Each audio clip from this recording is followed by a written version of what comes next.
حضرت امیر حمزہ نے کلمہ پڑھا ہے حضور کو خوش کرنے کے لیے۔ کبھی آپ نے کوئی عمل کیا ہے حضور کو خوش کرنے کے لیے، حضور کو راضی کرنے کے لیے؟ جو حضور کو خوش کرنے کے لیے کہ اللہ کے رسول میرے اوپر راضی ہوں، جو اس کے لیے کوشش کرتا ہے وہ صحابہ کے نقش قدم پر چل رہا ہے۔ حضور کو خوش کرنا، حضور کو راضی کرنا، یہ صحابہ کرام کی زندگی کا مقصد۔ حضرت سیدنا امیر حمزہ رضی اللہ تعالیٰ عنہ نے کلمہ پڑھا، میرے آقا کریم نے انہیں لقب کیا عطا کیا ہے؟ اسد اللہ و اسد رسولہ۔ امیر حمزہ اللہ کے بھی شیر ہیں، اللہ کے رسول کے بھی شیر ہیں۔ بدر کی جنگ میں حضرت امیر حمزہ نے بڑے جوہر دکھائے، اور احد کی جنگ میں آپ کی تلوار جوہر دکھا رہی ہے، مشرکین کو، حضور کے دشمنوں کو آپ واصل جہنم کر رہے ہیں کہ واشی نامی ایک غلام جسے اس کے مالک جبیر بن مطعم نے وعدہ کیا تھا کہ اگر تم حمزہ کو شہید کر دو تو میں تمہیں آزاد کر دوں گا، تو واشی اس تاڑ میں تھا۔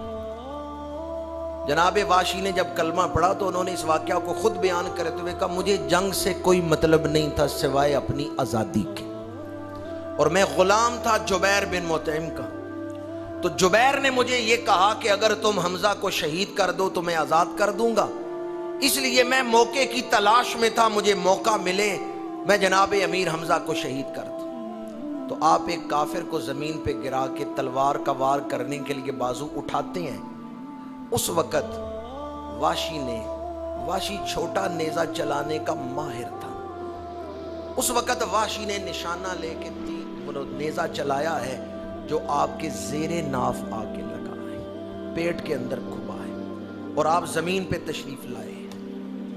واشی آگے بڑھا ہے، آپ جام شہادت نوش کر چکے ہیں، واشی نے آپ کا سینہ چیرا ہے اور آپ کا دل مبارک نکالا ہے۔ تاریخ کی بعض کتابوں میں ہے، اکثر سیرت نگاروں نے اس بات کو نقل کیا ہے، حضرت امیر حمزہ کے اعضاء کاٹے گئے، جسم مبارک کا مسئلہ کیا گیا ہے، ہونٹ مبارک کاٹے گئے، انگلیاں کاٹی گئی، انہیں ایک دھاگے میں پرو کے ہار بنایا گیا، سینہ مبارک چیرا گیا اور کلیجہ مبارک نکالا گیا۔ جنگ کے بعد جب شہیدوں کی لاشیں اکٹھی کی گئی ہیں تو حضرت امیر حمزہ رضی اللہ تعالی عنہ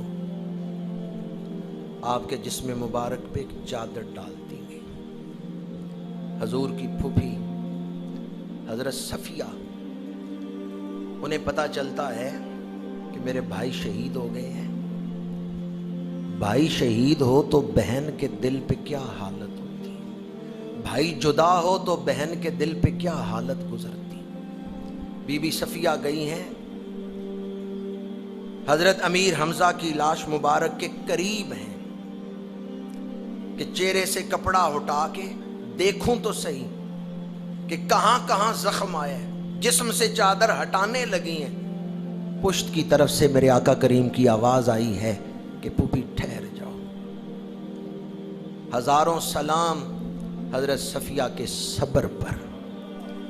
بھائی کی لاش سامنے پڑی ہے، حکم رسول آ گیا ہے، اپنے جذبات پہ کنٹرول کر لیا ہے، مڑ کے حضور کی بارگاہ میں آ گئی، یا رسول اللہ صلی اللہ علیہ وسلم کیا مجھے اجازت نہیں کہ میں اپنے بھائی کا چہرہ دیکھ سکوں، زخم دیکھ سکوں؟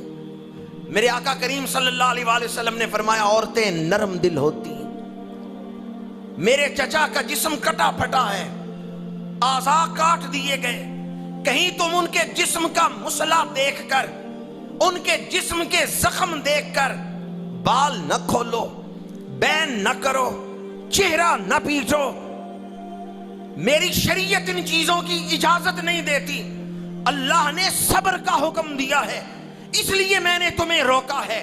اب سنیں حضرت بی بی صفیہ نے جواب کیا دیا ہے، یا رسول اللہ مجھے اجازت دیں، میں اپنے بھائی کا کٹا پھٹا جسم دیکھ کر یہ فیصلہ کرنا چاہتی ہوں، میرا بھائی کلمہ پڑھتا تھا، اس نے کلمے کا حق بھی ادا کیا ہے یا نہیں ادا کیا؟ چمی گویم مسلمانم بلرزم کے دانم مشکلات لا الارا، یہ شہادت کے الفت میں قدم رکھنا ہے، لوگ آسان سمجھتے ہیں مسلمان ہونا۔ پھر یہ جملہ مسلمان خواتین کی زبان پہ آ گیا، ہر بہن اپنے بھائی سے یہ کہتی ہے کلمے کا حق ادا کرنا جس طرح صفیہ کے بھائی امیر حمزہ نے ادا کیا، میرے بھائی کلمے کا حق ادا کرنا۔ حضرت بی بی صفیہ نے صبر کر کے دکھایا۔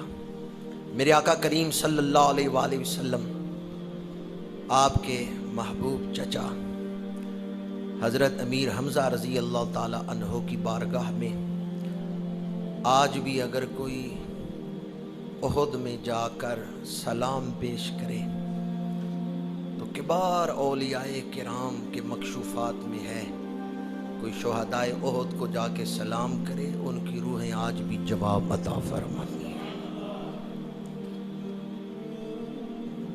آخری بات عرض کر رہا ہوں، میرے آقا کریم احد سے واپس تشریف لا رہے ہیں، ایک صحابیہ ہیں ہمنا بنت جہش، ہمنا بنت جہش، میرے آقا کریم صلی اللہ علیہ وآلہ وسلم کے راستے میں وہ کھڑی ہیں۔ حضور نے فرمایا احتسبی، اے ہمنا اللہ سے مصیبت پر اجر اور ثواب کا سوال کرو۔ ہمنا عرض کرتی ہیں یا رسول اللہ کون سی مصیبت؟ میرے آقا کریم نے فرمایا خالو کا حمزہ تبن عبد المطلب، فرمایا تمہارے ماموں حمزہ شہید ہو گئے ہیں۔ ہمنا کہتی ہیں انا للہ و انا الیہ راجعون، غفر اللہ لہ وہنیئا لہ الشہادہ۔ دوبارہ میرے آقا کریم نے فرمایا احتسبی، اے ہمنا مصیبت پر اللہ سے اجر و ثواب کا سوال کرو۔ ہمنا عرض کرتی ہیں کون سی مصیبت؟ فرمایا اخو کا عبداللہ ابن جہش، فرمایا تمہارا بھائی عبداللہ بن جہش شہید ہو گیا ہے۔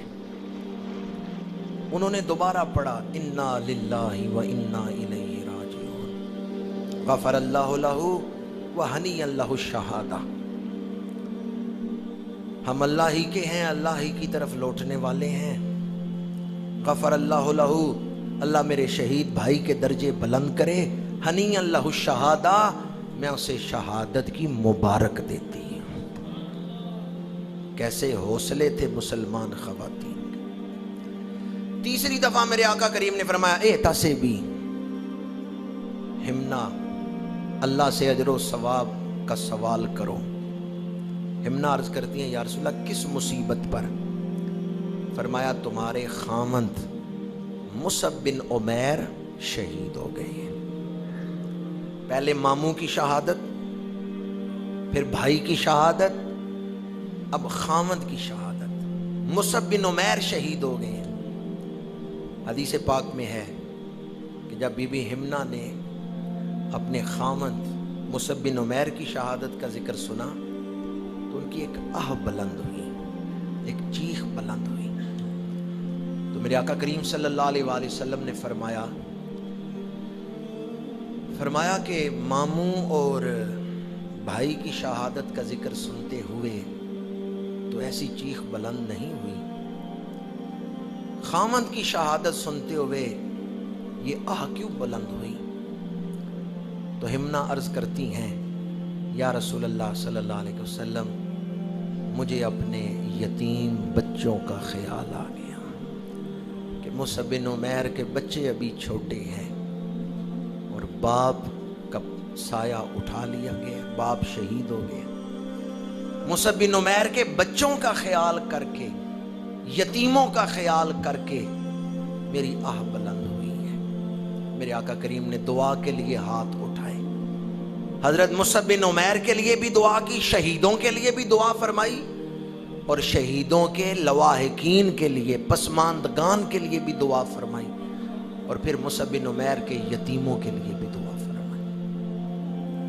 حدیث پاک میں ہے، یہاں بھی حضرت امنا 3 شہیدوں کا ذکر سن رہی ہیں، ماموں، بھائی اور خامن۔ اسی طرح قبیلہ بنی دینار کی ایک خاتون ہے، وہ راستے میں کھڑی ہے، انہیں بتایا گیا کہ تمہارے باپ، تمہارا والد شہید ہو گیا۔ کہتی ہیں یہ بتاؤ حضور کس حال میں ہے؟ ابھی انہوں نے قافلہ نہیں دیکھا آتے ہوئے، حضور کی زیارت نہیں کی، بتایا گیا حضور خیریت سے ہیں۔ پھر کسی آنے والے نے بتایا کہ تمہارا خامند شہید ہو گیا۔ قبیلہ بنی دینار کی اس عظیم المرتبت خاتون نے کہا یہ چھوڑو کہ میرا خامند شہید ہو گیا، بتاؤ اللہ کے رسول کس حال میں ہے؟ بتایا گیا کہ حضور خیریت سے ہے، لیکن وہ کہتی ہے مجھے چین نہیں آئے گا جب تک میں حضور کی زیارت نہ کروں۔ پھر احد کی طرف سے آنے والے ایک شخص نے کہا کہ تمہارا بھائی شہید ہو گیا ہے۔ اس عورت نے کہا بھائی کی شہادت کا ذکر چھوڑو، یہ بتاؤ اللہ کے رسول کیسے ہیں؟ اس آنے والے نے بھی کہا کہ حضور خیریت سے۔ قبیلہ بنی دینار کی اس خاتون نے کہا جب تک میں حضور کو دیکھ نہ لوں چین نہیں آئے گا، مجھے بتاؤ حضور کہاں ہیں؟ اس شخص نے کہا تھوڑا سا آگے آؤ، وہ دیکھو حضور سواری پہ تشریف لا رہے ہیں۔ وہ عورت تیز تیز چلتی ہوئی آگے بڑھی، حضور کے رخ انور پہ نگاہ پڑی، اس نے کہا کل مصیبت بعدک جلل، حضور آپ سلامت ہیں، میں سارے دکھ بھول گئی، آپ کا چہرہ انور دیکھ